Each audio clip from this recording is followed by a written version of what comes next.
La cerveza no nació en un bar, no nació para brindar, no nació para celebrar, nació mucho antes, cuando la humanidad todavía estaba aprendiendo a quedarse en un lugar, antes de los imperios, antes de los reyes, antes incluso de muchas ciudades.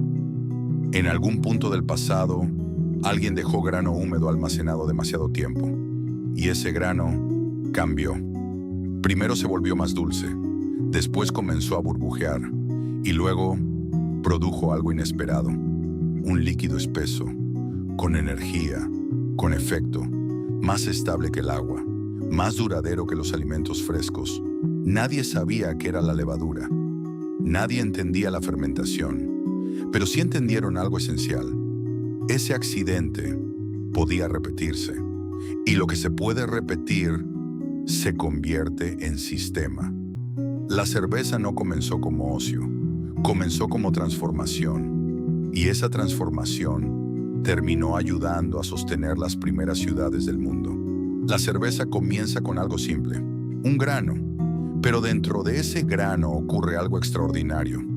El grano almacena energía en forma de almidón. El almidón no es dulce, no se fermenta directamente, pero cuando el grano se humedece y comienza a germinar, activa enzimas internas. Esas enzimas transforman el almidón en azúcares más simples. Ese proceso ocurre de manera natural, sin intervención humana. Solo necesita humedad y temperatura adecuada. Ahora imagina ese grano germinado, aplastado, mezclado con agua, expuesto al ambiente. En el aire hay levaduras, microorganismos invisibles que están en todas partes, en la piel, en las plantas, en el polvo. Cuando esas levaduras entran en contacto con el azúcar, comienzan a alimentarse, y al alimentarse producen alcohol y producen dióxido de carbono.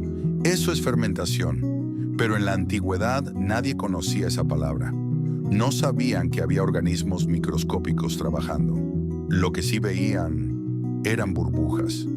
Lo que sí notaban era un cambio de aroma. Y lo que sí sentían era un efecto distinto al beberlo. Ese descubrimiento no fue inmediato. No fue una sola vez. Fue repetición. Una comunidad observa que el grano húmedo cambia. Otra lo intenta de nuevo. Otra lo mejora. Poco a poco, el proceso deja de ser misterioso y empieza a ser confiable.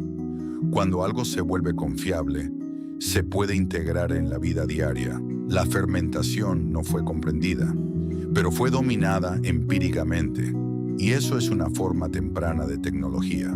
El descubrimiento inicial fue accidental, pero la repetición no lo fue. Las comunidades agrícolas comenzaron a notar algo importante. No todos los granos fermentaban igual. No todas las mezclas producían el mismo resultado. La temperatura influía, la cantidad de agua influía, el tiempo de reposo influía. Sin conocer la química, empezaron a experimentar con variables. Si el grano germinaba demasiado, el sabor cambiaba. Si no germinaba lo suficiente, el líquido era débil. Si la mezcla se calentaba ligeramente antes de reposar, el resultado mejoraba. Habían descubierto, sin saberlo, el malteado. Controlar la germinación del grano era clave. Dejarlo brotar apenas lo suficiente. Secarlo antes de que creciera demasiado. Eso concentraba azúcares. Luego venía la cocción. Calentar la mezcla permitía extraer mejor esos azúcares. Y también eliminaba impurezas. Después, reposo. El momento más delicado. Esperar, sin interferir demasiado. Confiar en un proceso invisible. Así nació el método. No fue teoría, fue práctica transmitida, de generación en generación. Y cuando una práctica se transmite, se convierte en cultura. Las primeras ciudades no podían depender solo de alimentos frescos. Necesitaban estabilidad, necesitaban reservas, necesitaban sistemas de distribución. En Mesopotamia, la cebada era un cultivo central. Y gran parte de esa cebada no terminaba en pan, terminaba en cerveza. Los registros antiguos muestran raciones asignadas, cantidades específicas por trabajador, diferentes niveles según jerarquía. Eso implica organización, implica contabilidad, implica almacenamiento centralizado. La cerveza ayudaba a mantener a los trabajadores hidratados, pero también motivados. Era parte del contrato social. Además, la fermentación reducía ciertos riesgos sanitarios. En un mundo sin tratamiento de agua, eso era crucial. No era recreación, era infraestructura líquida. La ciudad no solo necesitaba muros, necesitaba procesos constantes, y la cerveza era uno de ellos. A medida que las rutas comerciales se expandieron, también lo hizo la cerveza. Pero el grano no era igual en todas partes. El clima tampoco. En regiones frías la fermentación era más lenta.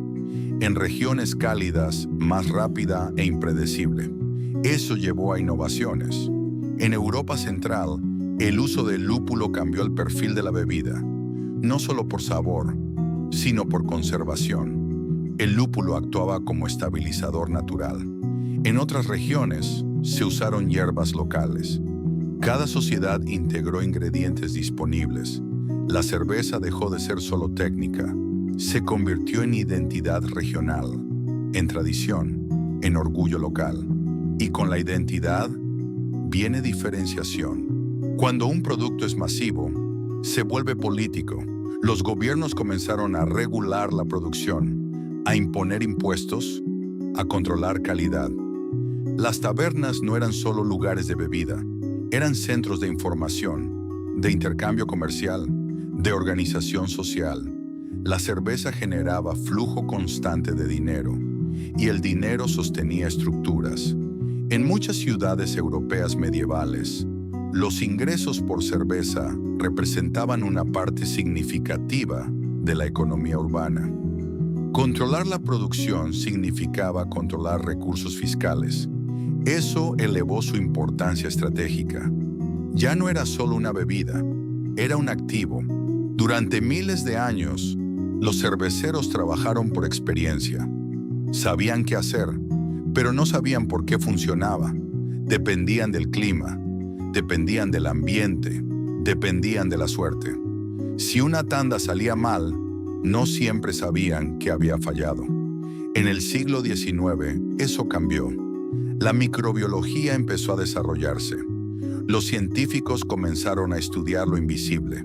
Se descubrió que la fermentación no era descomposición al azar, era un proceso biológico. Organismos vivos microscópicos consumían azúcar y producían alcohol. La levadura dejó de ser un misterio, se convirtió en protagonista, y cuando algo se comprende, puede controlarse. Se comenzaron a aislar cepas específicas. Algunas producían sabores más limpios, otras generaban perfiles más intensos.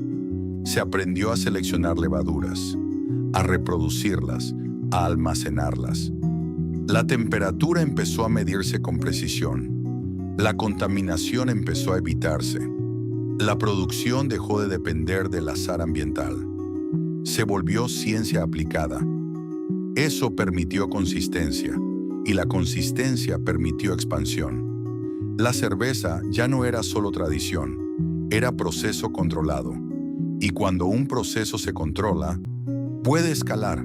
Con la revolución industrial, la cerveza entró en una nueva dimensión. El vapor permitió mover maquinaria pesada, molinos más eficientes, producción más rápida.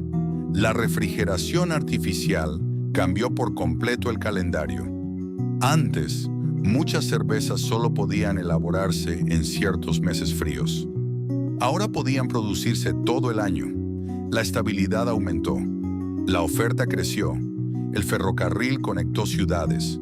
Las fábricas ya no producían solo para su barrio. Producían para regiones enteras. Luego para países, luego para continentes. Aparecieron las primeras grandes marcas. Nombres reconocibles, logotipos, estrategias de mercado. La cerveza dejó de ser solo producto. se convirtió en identidad comercial. La publicidad comenzó a moldear percepción, la competencia aumentó, el precio se volvió factor estratégico.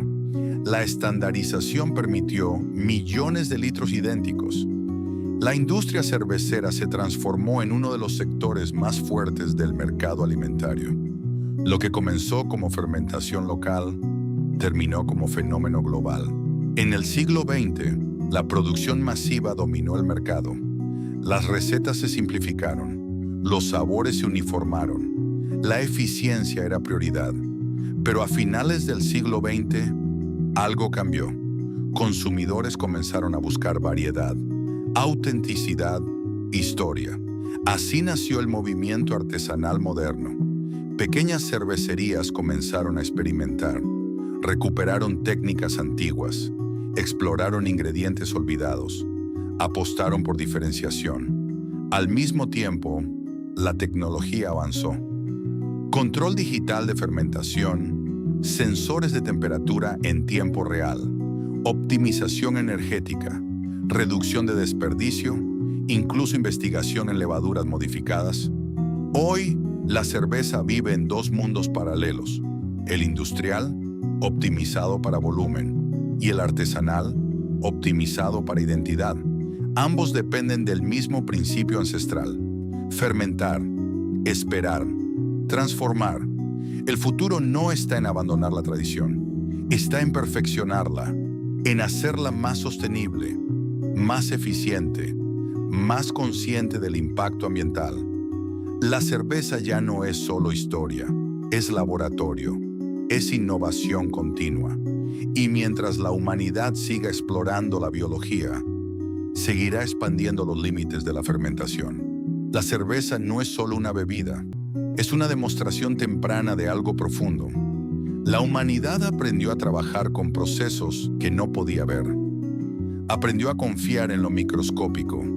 Aprendió a convertir transformación natural en sistema estable. Lo que empezó como grano húmedo terminó convirtiéndose en organización urbana, en economía, en ciencia, en industria global. La cerveza no solo cambió lo que bebemos, cambió cómo aprendimos a transformar la naturaleza. Y mientras sigamos entendiendo mejor los procesos invisibles, seguiremos expandiendo lo que comenzó hace miles de años.